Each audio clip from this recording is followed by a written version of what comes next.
Jehová te ha hecho como dijo por medio de mí, pues Jehová ha quitado el reino de tu mano y lo ha dado a tu compañero David. Como tú no obedeciste a la voz de Jehová ni cumpliste el ardor de su ira contra Amalec, por eso Jehová te ha hecho esto hoy. Y Jehová entregará a Israel también contigo en manos de los filisteos, y mañana estaréis conmigo tú y tus hijos. Y Jehová entregará también al ejército de Israel en mano de los filisteos. Entonces Saúl cayó en tierra cuán grande era, y tuvo gran temor por las palabras de Samuel, y estaba sin fuerzas, porque en todo aquel día y aquella noche no había comido pan.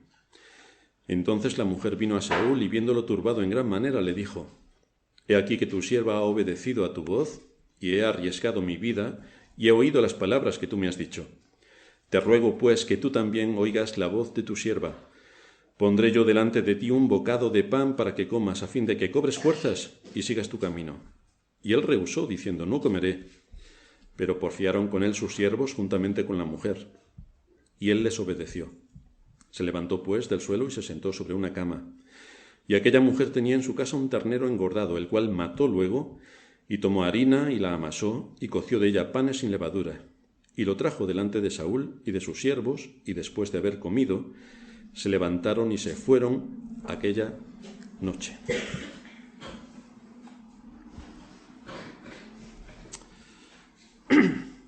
Lo que hemos estado viendo en nuestro texto es que cuando los hombres están en gran dificultad, es cuando requieren que algo en lo que nunca han creído obre milagrosamente.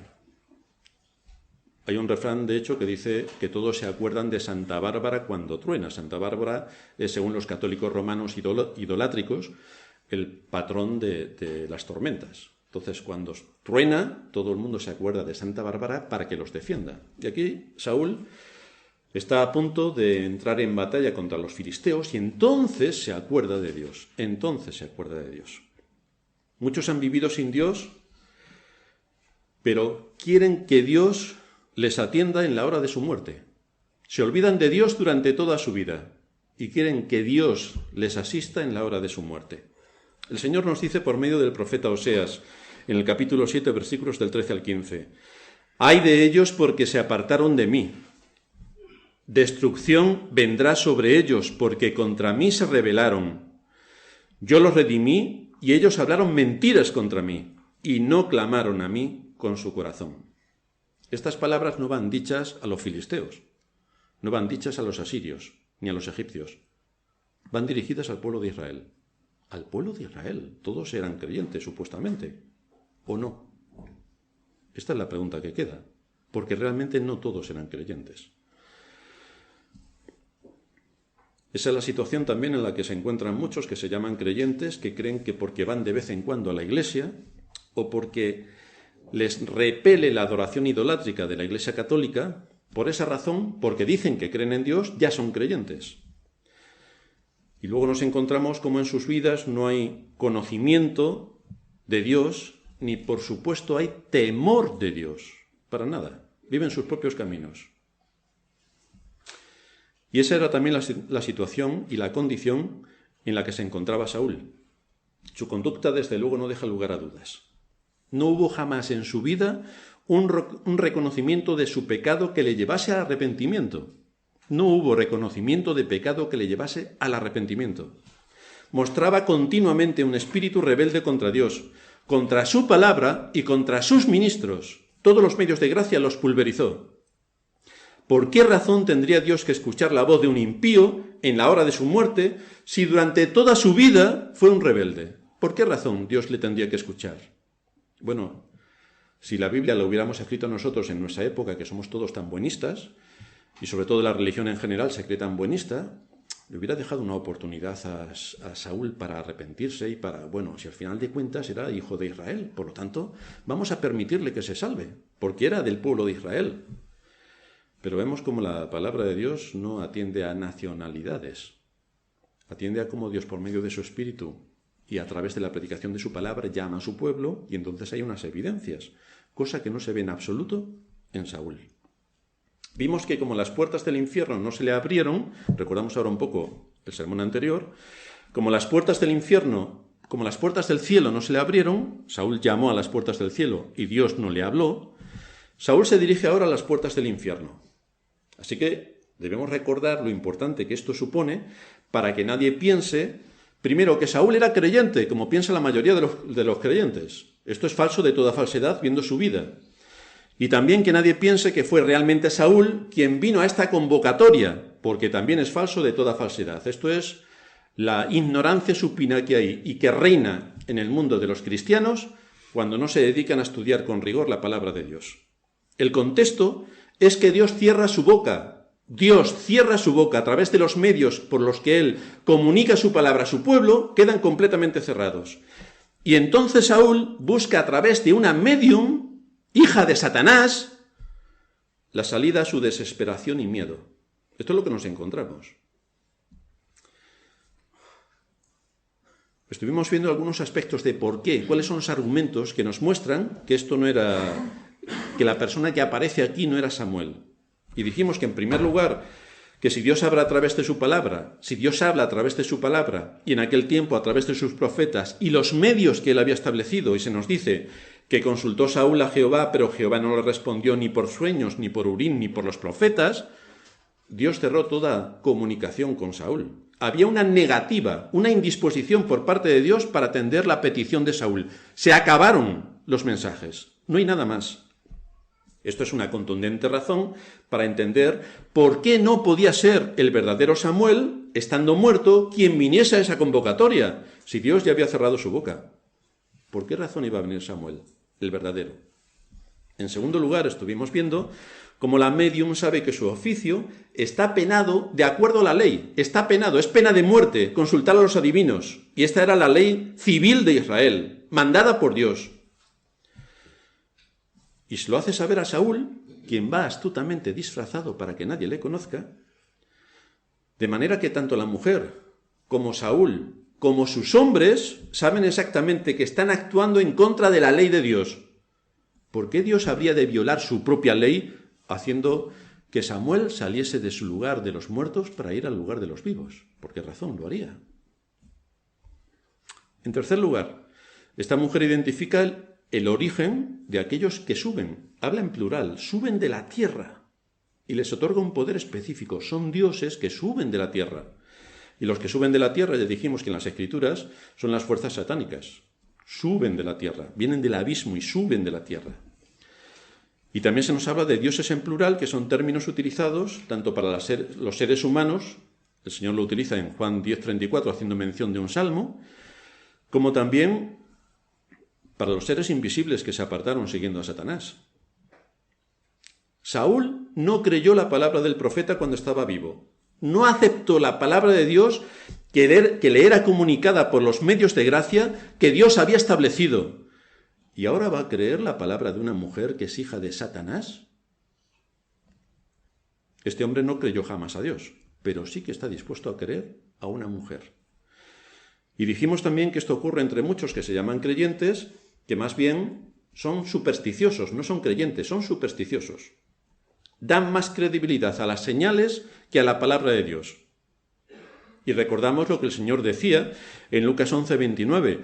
Apiñándose las multitudes comenzó a decir: esta generación es mala, demanda señal. Esta generación es mala, demanda señal. Y estuvimos viendo todas las señales que las gentes de hoy demandan. Tienes que hablar en lenguas, tienes que hacer milagros, todo es algo fantasioso y supersticioso, tienes que hacer una señal. Cuando resulta que nosotros vivimos por fe, y nosotros creemos en Dios por fe, no por las señales que evidencien algo, sino por la fe. Por eso el Señor decía, si se levantan Cristos y hacen grandes milagros y dicen, id aquí, id allá, no los creáis, porque todo es falso. Todo es falso. Sigue hablando Satanás. Versículo 18. Como tú no obedeciste la voz de Jehová ni cumpliste el ardor de su ira contra Amalec, por eso Jehová te ha hecho esto hoy. Por eso tienes a los filisteos preparados para la batalla. Todo lo que Satanás le está diciendo a través del falso Samuel era cierto. Era cierto. Satanás no siempre miente. Lo que pasa es que a ver cómo utiliza los argumentos. Cuando Satanás tienta al Señor, no coge el libro de Mahoma para para tentar al Señor. No, coge la Biblia. Y lo que Satanás está leyendo es completamente cierto. El asunto es cómo se interpreta y qué es lo que viene después. De manera que como tú no obedeciste la voz de Jehová ni cumpliste el ardor de su ira contra Amalek, por eso Jehová te ha hecho esto hoy. Por eso Jehová te somete a juicio. Tú no has obedecido su voz, ahora viene un juicio. Esto es también interesante que lo tengamos en cuenta para que cada vez que nosotros desobedecemos o seguimos nuestros propios caminos, recordemos que Dios también puede enviarnos juicio. Y aquí es lo que hace con Saúl. Y lo hace con Israel. Todo Israel está sometido a juicio. Todo Israel se presenta en la batalla. De manera que todo lo que Satanás le está diciendo por medio del falso Saúl es cierto. No había que ser adivino para dar esta información. No había que ser adivino. De ahí que el engaño de Satanás siempre se da en un contexto de verdad. Los matices. Cambiamos los matices y la aparente verdad queda completamente corrompida. Saúl va a ser presa de un engaño.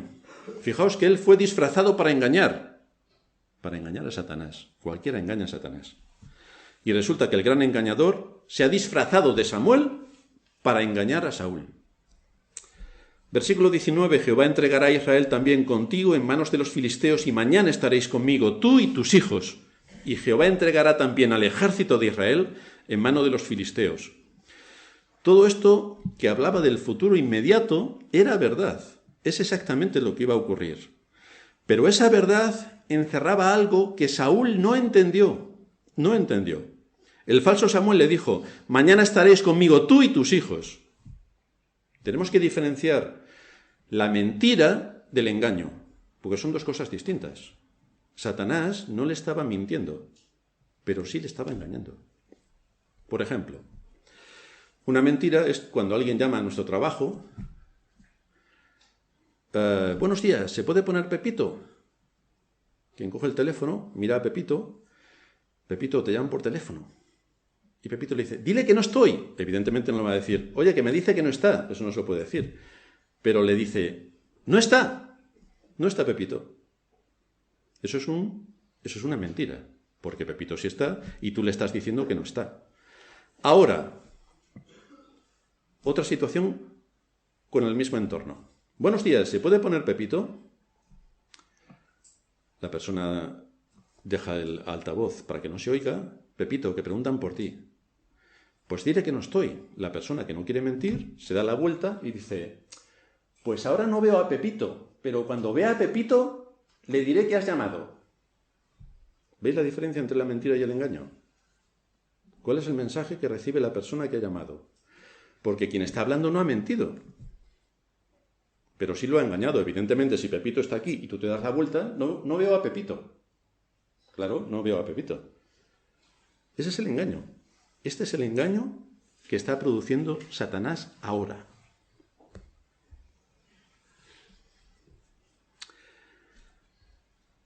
El mensaje que le transmite Satanás por medio del falso Samuel a Saúl no era mentira, pero sí era un engaño.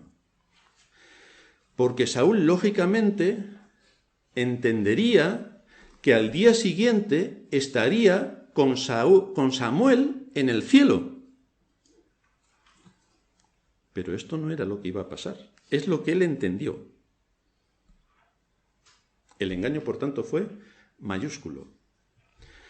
No fue tanto lo que el diablo le dijo, sino lo que Saúl entendió. Ese es el engaño.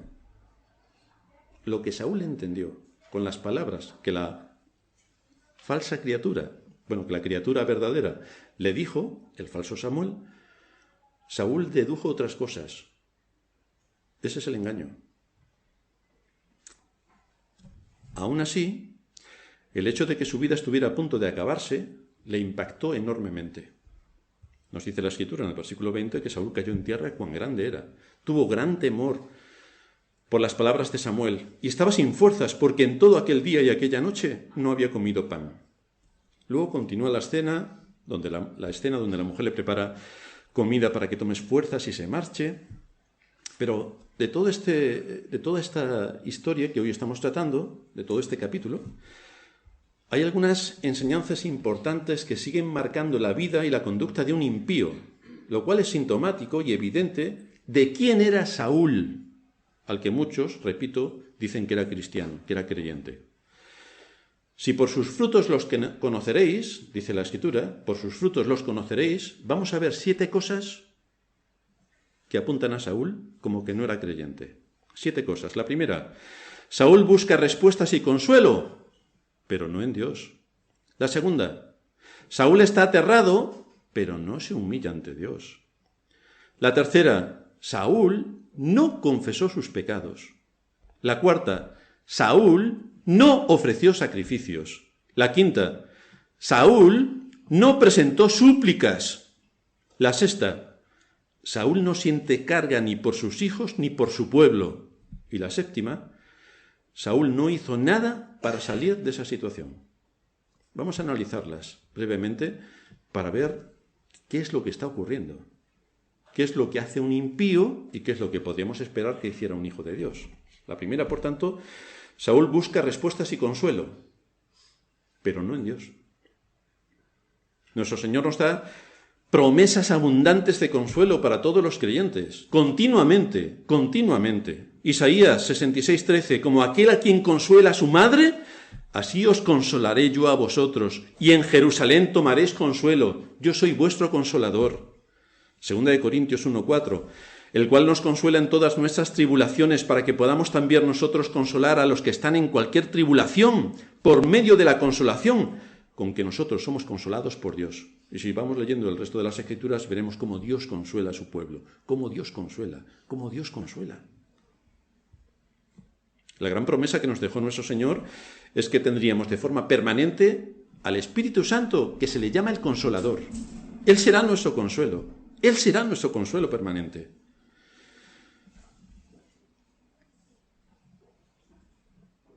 Pero el Consolador no es un cheque en blanco para todo el mundo. No, es solamente para su pueblo, para nadie más, para su pueblo. Los impíos y los rebeldes no están incluidos dentro de la operación que lleva a cabo el Espíritu Santo.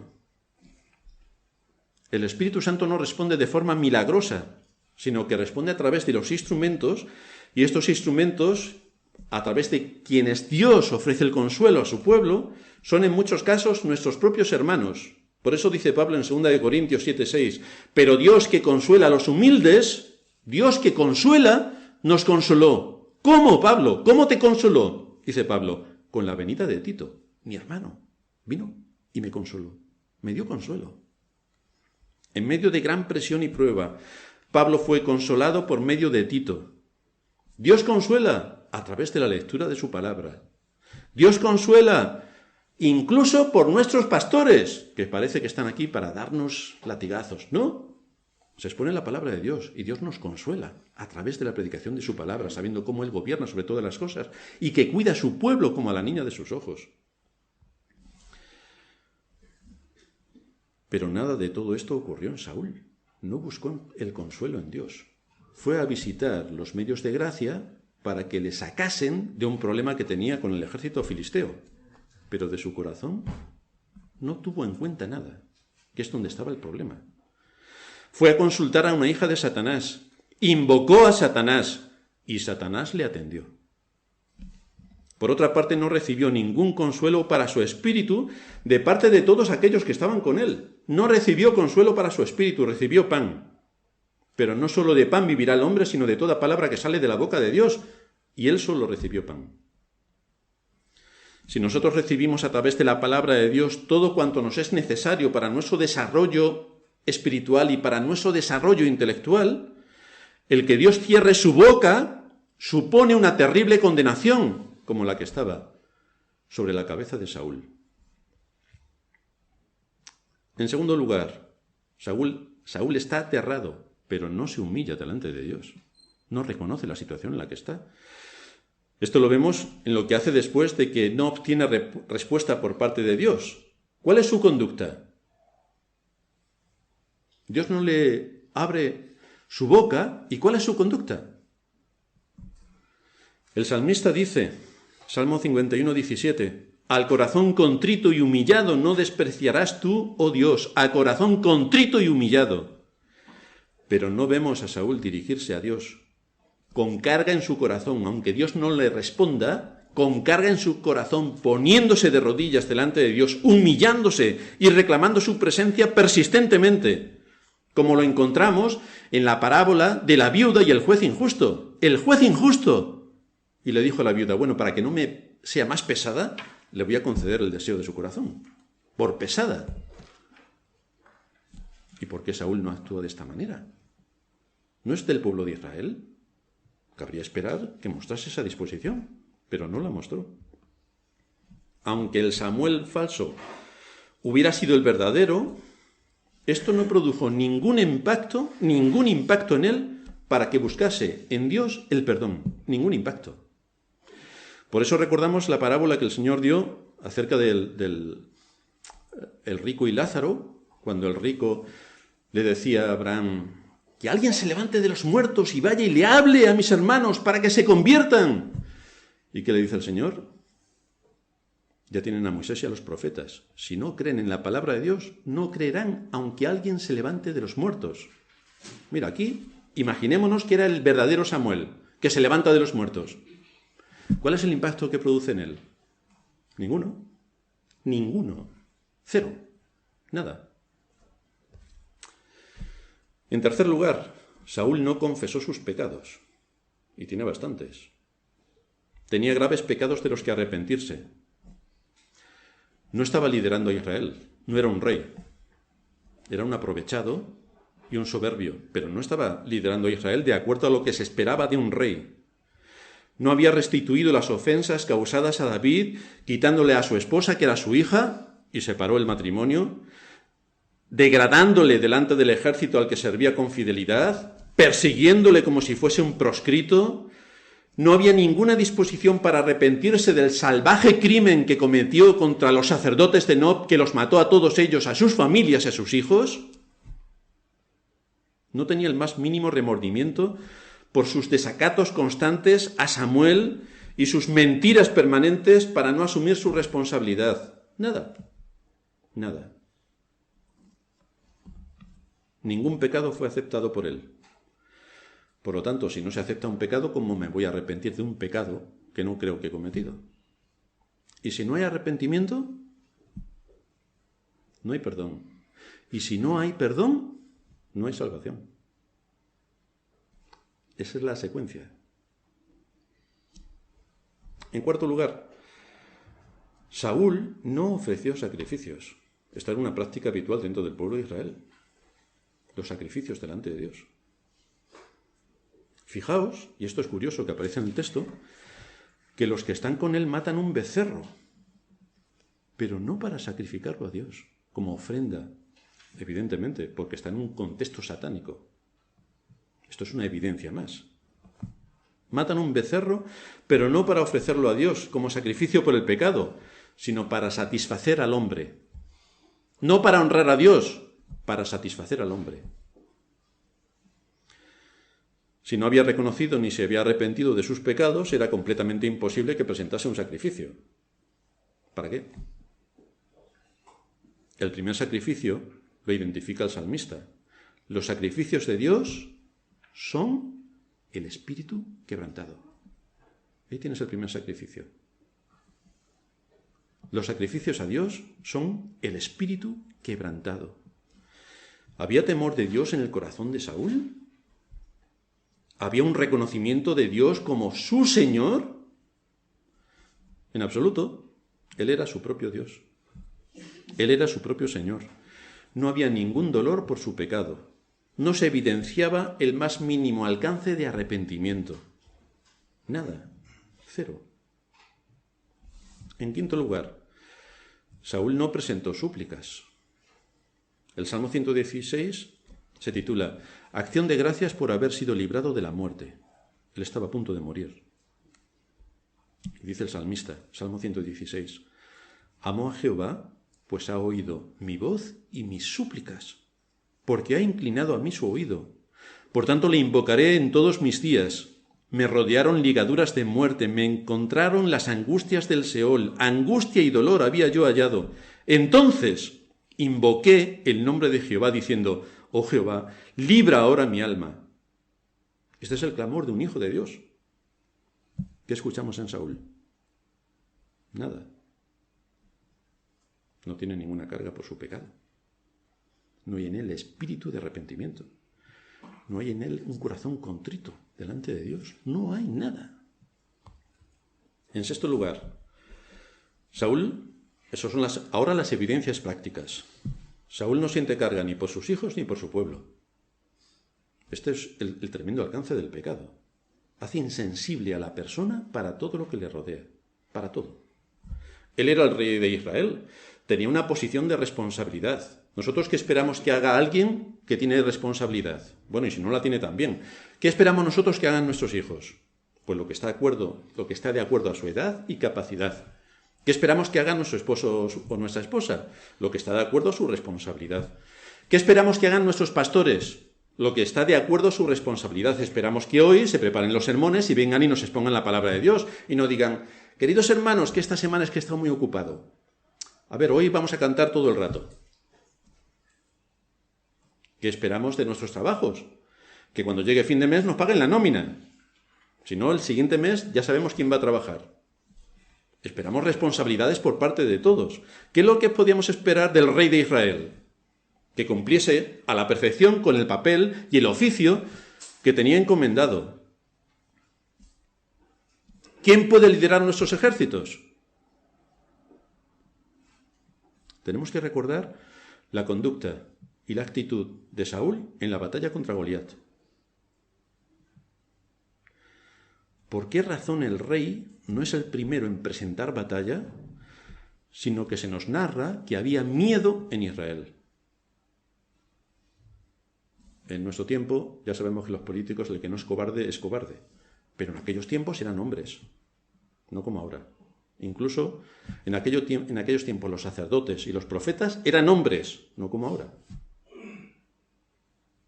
Era el rey el primero que tenía miedo. Y no duda en ponerle una coraza a un joven pastor que pasa por allí y decirle, toma. Era adolescente David. Y le pone una coraza para que se enfrente a un guerrero del ejército filisteo, que si lo vemos de noche o de día, salimos corriendo. Pues rápidamente le puso la coraza y lo envió. Valiente el rey de Israel. Eso sí, todas las oportunidades que tuvo para arrojarle la lanza a David y matarlo, las usó. ¿Y por qué no hizo eso con Goliat? Y ahora que se va a enfrentar al ejército filisteo de nuevo, ¿por qué no toma también la iniciativa y sale al frente de sus ejércitos con la lanza en la mano a ver si vence al enemigo? No, ahora ante una batalla, el miedo le embarga. Recordamos que en las Escrituras lo primero que hay para ir al infierno es la cobardía. Los cobardes al infierno. Es lo primero que hay. Los cobardes. Uno puede decir, yo no peco, yo no idolatro. Como seas un cobarde, ese es un síntoma de que te vas al infierno. Porque para ser creyente hay que ser valiente, te tienes que enfrentar a todos, a las modas de pensamiento, a lo que enseñan en los colegios y universidades, a las conversaciones que hay en tu entorno, al mal llamado mundo religioso, que de religioso tiene todo, pero de creyente nada. Tienes que ser un valiente. Aquí tenemos a Saúl, ante la batalla, como el miedo le embarga. Esto nos muestra que él no estaba cumpliendo con su posición y que ese oficio le quedaba enorme. Él no era realmente el rey de Israel. Por otra parte, no piensa en sus hijos. ¿Qué padre no piensa en sus hijos? Vas a ir a la batalla al día siguiente y no piensas en tus hijos, que van contigo a la guerra. Vas a la batalla al día siguiente y no piensas en tus hombres, no piensas en tu ejército. Piensa solo en ti. Estos son más datos todavía que nos muestran un carácter completamente impío. Yo y luego yo. En séptimo lugar, Saúl no hace nada para salir de esta situación. No hace nada. Si Saúl hubiera vivido en nuestra época, habría actuado como los políticos de nuestros días, que nos dicen, hemos vencido al terrorismo, y resulta que los terroristas están dentro de las instituciones, o como en algún país hispano, hemos vencido a los narcotraficantes. Sí, señor, les habéis perdonado todo, no hay juicios y están en las instituciones. Pero eso no es perder. O sea, eso no es que ellos se hayan perdido. Es que tú, que eres un cobarde, te has dejado vencer. Pero en aquel tiempo, como dije antes, eran hombres de verdad. Eran hombres. Por tanto, Saúl es consciente de que hay una batalla segura, pero es cobarde y el cerebro no le da para saber qué es lo que tiene que hacer ante una batalla. Posiblemente recordaría las grandes batallas que libró David, la victoria de David siendo joven sobre Goliat, la manera en la que doblegó a sus enemigos, los filisteos. David doblegó a sus enemigos. Cómo David libró Keila de sus enemigos. Cómo mantenía las fronteras a raya de sus enemigos. Todo esto lo hizo David, un hombre valiente, liderando su ejército. Pero ¿cómo iba a llamar a David para que liderase a su ejército? Antes muerto. Y efectivamente, ¿cómo estaría? Pero ni se le pasó por la imaginación ver cuáles son las estrategias que tengo que llevar a cabo para defenderme del enemigo. Otro argumento más en contra de que este hombre era un impío por completo. Y esto nos muestra también la conducta de muchos a lo largo de la historia cristiana y que también se evidencian en nuestros días. Muchos de los que se llaman cristianos, quienes después de haber atentado contra Dios y contra su Iglesia, a pesar de haber sido exhortados con toda paciencia y doctrina, prefieren permanecer en sus pecados, de tal manera que no confesarán sus pecados, ni se arrepentirán, ni pedirán perdón. Este es el terrible pecado de la soberbia y el orgullo. Y ahí está Saúl. Morirá, pero no va a cejar en su empeño. Menos mal que el Señor también nos da hombres valientes, que a lo largo de la historia han defendido con honor el Evangelio. Los profetas, casi todos ellos fueron ejecutados por los propios israelitas, pero mantuvieron la fe y el nombre de Dios en el lugar que les correspondía. Y a lo largo de la historia cristiana vemos en muchos héroes de la fe, el capítulo 11 de Hebreos nos muestra los grandes héroes de la fe. Pero en la historia cristiana tenemos grandes héroes de la fe. Hoy, 30 de octubre, mañana que decíamos que es el 499 aniversario de la Reforma Protestante. Lutero, cómo se presenta delante del emperador, el hombre más poderoso de la tierra en ese momento, y defiende con honor y con integridad las doctrinas. Y no se asusta. Y solamente el emperador tiene que hacer así para que le corten la cabeza. Y está allí, sometido a una presión brutal, y sigue firme en la fe, defendiendo las doctrinas. Saúl, que pertenecía al pueblo de Israel, un pueblo a quienes les fueron dados los pactos y las promesas, resulta que no actúa en consecuencia con lo que se le ha dado, los pactos y las promesas. ¿Los tomó para sí? En absoluto. Estamos hablando, por tanto, de un apóstata, alguien que pertenecía nominalmente al pueblo de Dios, pero cuyo corazón, cuya conducta, cuyas motivaciones, cuya vida mostraba todas las evidencias de ser un impío. Liderando un pueblo. ¿Os imagináis a alguien siendo impío liderando? ¿Dónde van a ir todos detrás? Por eso nos dice el escritor a los Hebreos: si oyereis hoy su voz, no endurezcáis vuestros corazones como en la provocación. ¿Quiénes fueron los que, habiendo oído, le provocaron? ¿Quiénes fueron? Israel. ¿No fueron todos los que salieron de Egipto por mano de Moisés? ¿Y con quiénes estuvo él disgustado 40 años? ¿No fue con los que pecaron, cuyos cuerpos cayeron en el desierto? ¿Y a quiénes juró que no entrarían en su reposo? Sino a aquellos que desobedecieron. Y vemos que no pudieron entrar a causa de incredulidad. Todos los que salieron de Egipto de 20 años para arriba, en el desierto se quedaron. Dudaron de Dios, se rebelaron contra Moisés, cuestionaron la autoridad de Moisés, cuestionaron a Dios, cuestionaron todo. Pues ellos quedáis en el desierto. Esta es la misma actitud y conducta que encontramos en Saúl. Oyó la voz de Dios a través de sus profetas. No la tuvo en cuenta. Oyó la voz de Dios a través de los sacerdotes. No lo tuvo en cuenta. Provocó a Dios con su conducta matando a los sacerdotes, persiguiendo a su ungido, mostrando un espíritu cobarde y rebelde, cobarde para con sus enemigos y rebelde para con el Dios que le había creado. Y ese fue el fin de su vida. Esta es una seria advertencia para que nadie crea que por ser creyente nominal tiene ganado el cielo.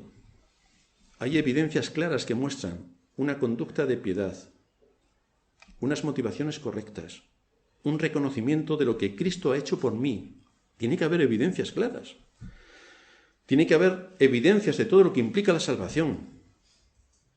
Y entonces podemos estar seguros de que por sus frutos los conoceréis conlleva el que evidentemente estamos en la línea que nos lleva al cielo. Cualquiera pues que me oye estas palabras y las hace, le compararé a un hombre prudente que edificó su casa sobre la roca. Cualquiera que oye estas palabras y las hace. Así que tenemos un gran mandato por parte del Señor para que la fe que nos ha sido dada produzca el fruto que se espera en cada uno de nosotros. La fe no trabaja por sí misma, es milagrosa y está por ahí navegando en el espacio estelar, sino que la fe tiene una aplicación práctica en cosas cotidianas en mi vida. En la vida de Saúl vemos una vida llena de desastres y una falta de fruto en todos los aspectos. Y por lo tanto esto nos tiene que servir para ver y para ratificar que la fe verdadera lleva frutos verdaderos. El fruto del Espíritu: amor, gozo, paz, paciencia, benignidad, bondad, fe, mansedumbre, templanza. Fruto del Espíritu que tenemos que esforzarnos en aplicar en nuestra vida. Y a partir de ahí, cada cosa estará en su sitio. Podremos honrar a Dios y podremos ser útiles a su pueblo. Vamos a terminar en oración.